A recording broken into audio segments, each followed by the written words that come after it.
Ya, kasus mempelai ini sama dengan terjadi Maria 2000 tahun yang lalu. Oh, dia menyamakan dirinya dengan sosok wanita yang sangat soleh sekali, yang sangat solehah maksud saya, yaitu ibunya Nabi Isa alaihi salam. Oh, jadi ditarik ke arah situ ya ceritanya. Nanti kita bahas juga tuh sedikit ya. Kita dengarkan lagi nih ya. Ya, kasus mempelai ini sama dengan terjadi Maria 2000 tahun yang lalu. Dianggap sebagai sebuah perzinahan, padahal itu rencana ilahi yang tidak diketahui oleh manusia. Silahkan Bapak Ibu, buka di At-Taurat, buka di Injil. Tidak ada satu kata Yesus berkata, aku anak Tuhan. Tidak ada. Assalamualaikum warahmatullahi wabarakatuh. Bisa dikatakan bahwa pembahasan kali ini adalah pembahasan lanjutan dari video sebelumnya, yaitu ada ibu-ibu yang mengaku dihamili oleh Tuhannya sendiri. Ini fakta teman-teman ya, karena ada video pengakuannya seperti itu. Maksud saya fakta itu adalah pengakuannya ya, bukan kejadiannya. Kalau kejadiannya saya juga nggak percaya.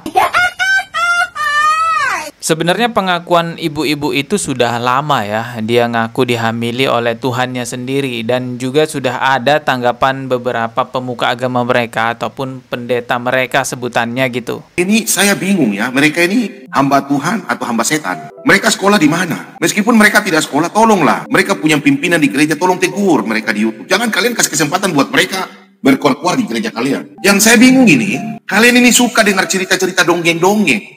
Itu gila itu. Saya sudah lagi hamil. Jangan ya.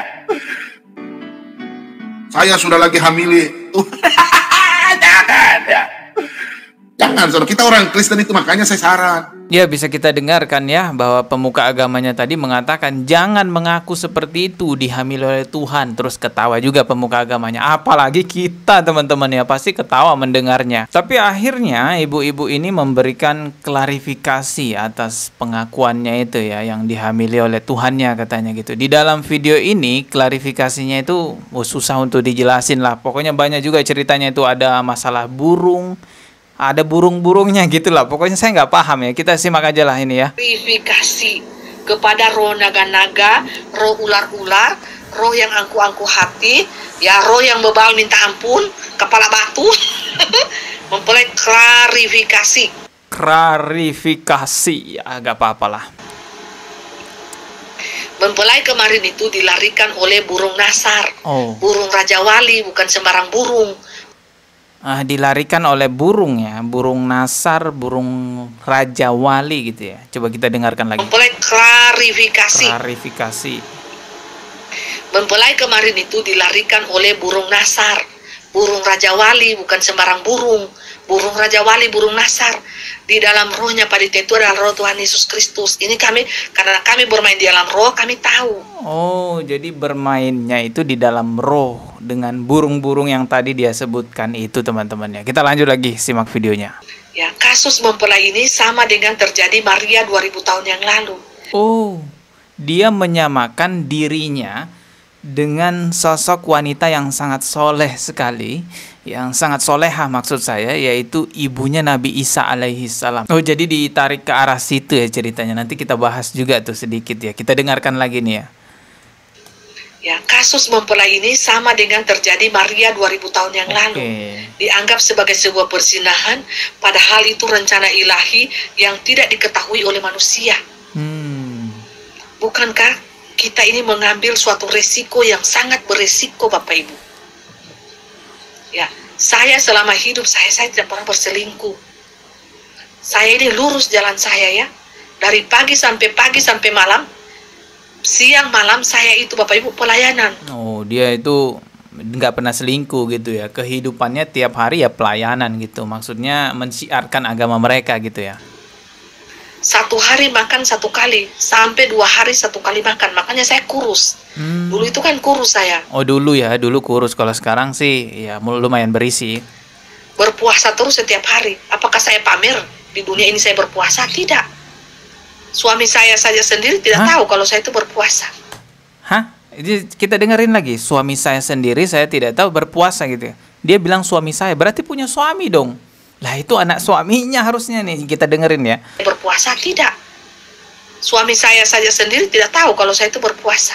Lah, itu kan punya suami berarti. Ibu nih gimana kok ngakunya dihamilin sama Tuhannya? Ini gimana coba nih? Ini saya berpuasa? Tidak. Suami saya saja sendiri tidak tahu kalau saya itu berpuasa. Katanya dia samakan diri dia seperti ibunya Nabi Isa alaihissalam yang mengandung tanpa suami. Lah dia ngaku di sini punya suami. Ya, kita cerita sedikit ya tentang kisah kelahiran Nabi Isa alaihissalam. Ini cerita singkatnya aja teman-teman ya. Jadi memang ibunya Nabi Isa alaihissalam ini adalah wanita yang sangat solehah, ikhlas dan sangat sabar sekali, taat beribadah kepada Allah Subhanahu wa taala dan sangat menjaga kesuciannya. Beliau tidak memiliki suami, tetapi atas seizin Allah, atas karunia Allah, atas kehendak Allah Subhanahu wa taala, beliau mengandung Nabi Isa alaihissalam. Nah, banyak orang-orang yang mencela Ibu Maryam ini, banyak orang yang meledek Ibu Maryam ini karena mengandung tanpa suami. Ya, dengan tuduhan macam-macam lah. Singkat cerita ya, ini saya persingkat ceritanya ya. Sampai pada akhirnya Nabi Isa lahir, bayinya itu lahir teman-teman. Semakin banyak yang meledek dan semakin banyak yang mempertanyakan, ini bayinya siapa? Ini bayinya siapa? Sampai pada akhirnya ibunya Nabi Isa itu menunjuk kepada Nabi Isa yang masih bayi. Artinya memberi isyarat kepada orang-orang yang ingin bertanya, Nabi Isa ini anaknya siapa? Silahkan tanya kepada Nabi Isa yang masih bayi. Tentu orang di situ pada kaget, loh, kok disuruh bicara sama anak bayi? Emangnya bisa anak bayi berbicara? Atas kehendak Allah, atas kuasa Allah, Nabi Isa yang masih bayi itu pun berbicara. Ini diabadikan perkataan Nabi Isa dalam Al-Quran surah Maryam ayat ke-30. Perhatikan baik-baik ucapan Nabi Isa ketika masih bayi. Qala inni Abdullah. Nabi Isa berkata, sesungguhnya aku ini hamba Allah. Jadi Nabi Isa sejak bayi itu sudah berkata bahwa Nabi Isa adalah hamba Allah. Nabi Isa tidak mengatakan bahwa aku ini Allah. Nabi Isa tidak mengatakan bahwa aku ini anaknya Tuhan, anaknya Allah. Karena Allah tidak beranak, tidak pula diperanakkan. Yang Nabi Isa katakan sejak bayi, inni Abdullah, aku ini hamba Allah. Lanjutan ayatnya, ataniyal kitaba wa ja'alani nabiyan. Dia memberiku kitab Injil dan dia menjadikan aku seorang nabi. Jadi sejak kecil, Nabi Isa itu sudah berkata bahwa dirinya adalah nabi. Bagi Allah sangat mudah untuk menjadikan anak bayi itu berbicara. Ini kembali ingat kata sangat mudah.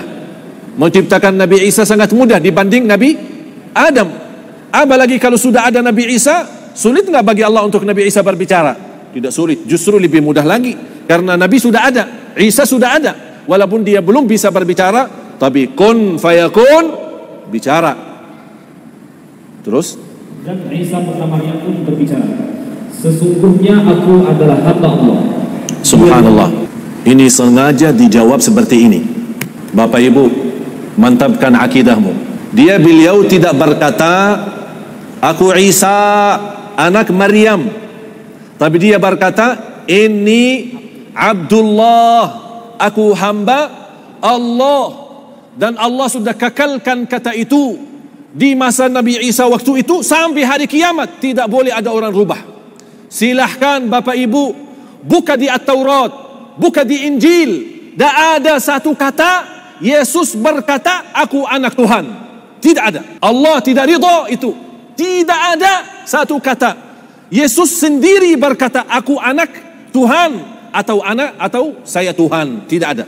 Jadi memang di dalam akidahnya umat Islam itu nggak ada anak Tuhan. Peristiwa kelahiran Nabi Isa alaihissalam itu bukan anak Tuhan, itu ya Nabi. Nabi Isa itu adalah Nabi. Kalau kita punya keyakinan bahwa ada anak Tuhan, ya bahayanya ya seperti yang kita bahas sekarang ini. Ada ibu-ibu yang ngaku dihamili oleh Tuhan dan ngaku anaknya itu adalah anak Tuhan. Padahal tadi kan katanya ibu-ibu itu punya suami ya. Agak membingungkan teman-teman ya. Tapi semoga ada pelajaran yang bisa kita petik dalam pembahasan kali ini. Cuman memang masih menjadi pertanyaan ya. Ini di perdebatan lintas agama itu selalu ada pertanyaan di mana ada Yesus atau Nabi Isa alaihissalam mengatakan bahwa akulah Tuhan, sembahlah aku. Secara tekstual yang gamblang dan jelas itu nggak ada. Yang ada itu ya tafsiran-tafsiran aja. Tapi sekali lagi saya pertegas, secara tekstual dan gamblang jelas bahwa Nabi Isa atau Yesus berkata akulah Tuhan, sembahlah aku, itu nggak ada. Seperti yang dijelaskan tadi oleh almarhum Syekh Ali Jaber. Silahkan Bapak Ibu buka di At-Taurat, buka di Injil. Tidak ada satu kata Yesus berkata, aku anak Tuhan. Tidak ada. Apa tanggapan teman-teman mengenai pembahasan kali ini? Silahkan tulis di kolom komentar. Kita ketemu lagi di video berikutnya. Subscribe dan juga loncengnya ditekan sebagai notifikasi. Wassalamualaikum warahmatullahi wabarakatuh. Jangan emosi ya, santai aja simak video ini.